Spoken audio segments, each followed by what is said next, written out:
আমরা ক্যাম্পে ছিলাম, এই মুহূর্তে প্রচণ্ড ঝড় বৃষ্টি, তো প্রচণ্ড ঝড় বৃষ্টি, সবাই এইভাবে আছি কোনো রকম তাঁবুর নিচে। এই যে আমার টেন্ট, সবাই তাঁবুর নিচে কোনো রকম। ভীষণ ভয় লাগছে, গাছ কখন ভেঙে পড়বে কোমরে, তো এভাবে আমরা এখন থাকছি।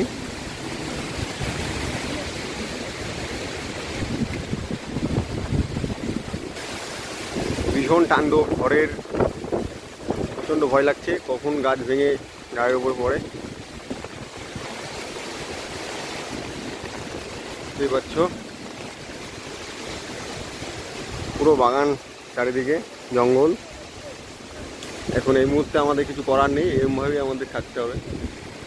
পুরো চারিদিকে ঘিরে আমাদের ক্যাম্পটা করা আছে, পুরো গোল করে।